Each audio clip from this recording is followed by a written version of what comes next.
On va partir maintenant en Ukraine parce qu'il y a une information d'importance. La Russie affirme avoir conquis la totalité de l'oblast de Louhansk. Ce serait donc la deuxième région ukrainienne totalement occupée par les Russes après la Crimée. Et ce sont les Russes évidemment qui l'affirment. Écoutez. Les habitants de la République populaire de Louhansk ont reçu des nouvelles heureuses du front. Le territoire de Louhansk est complètement libéré à 100%. Voilà, complètement libéré selon les Russes.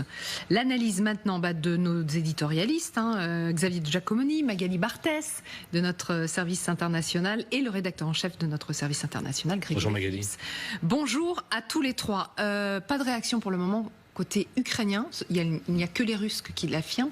Il faut dire qu'il restait un tout petit bout de territoire de Louhansk à conquérir pour les Russes. Oui, et c'est sans doute pour ça qu'il n'y a pas une réaction de Kiev immédiate, comme pour minimiser l'annonce faite par Moscou, parce que vous avez raison. Alors, ils peuvent dire, voilà, on a conquis 100% de cette oblast, mais en vérité, il restait 0,1 ou 0,2% à conquérir. Donc, on est vraiment de l'ordre du symbole, ce qui explique sans doute le fait que à Kiev, on n'en fait pas toute une histoire et on n'en fait pas des communiqués très importants, parce que Moscou a beau revendiquer cette victoire sur le terrain. Honnêtement, ça change pas grand-chose au moment où on se parle. Alors sur le terrain, oui. Juste en termes de symbole. En termes de symbole, moi je pense que c'est assez important, d'abord pour Vladimir Poutine. Ouais. Le but, c'est à minima, à mon avis c'est plus, mais c'est à minima les 4 oblasts qu'il restait à conquérir. L'oblast de Louhansk a été conquis. A priori, il faudra voir dans le détail, c'est jamais facile. Les Russes annoncent une victoire, 100% de l'oblast de Louhansk.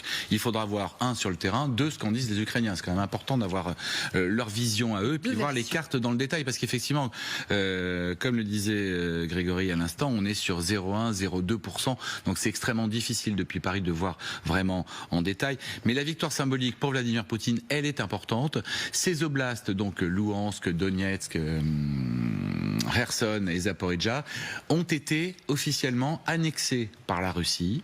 Ils sont entrés dans la constitution de la Fédération de Russie, mais sur le terrain, c'était pas le cas. C'est loin de là, puisque Donetsk, il reste encore plus de 25%, par exemple, à conquérir. Donc pouvoir revendiquer, même si c'est pas tout à fait vrai, la continuité totale d'un oblast, c'est très important pour Vladimir Poutine, et c'est très important pour le jour où des négociations pourraient éventuellement s'ouvrir, ce qui semble pas être pour le moment la volonté des Russes, c'est une évidence. Mais ça reste en plus la Crimée, évidemment. Plus la Crimée, ce qui ferait, enfin l'objectif. La Crimée ayant été prise à 100% quasiment dès le départ, en 2014. Hier, il y avait une réunion autour de Vladimir Poutine au Kremlin. C'est pour ça qu'on voit le représentant de cette oblast. Il y avait une réunion justement où il avait convoqué manifestement les représentants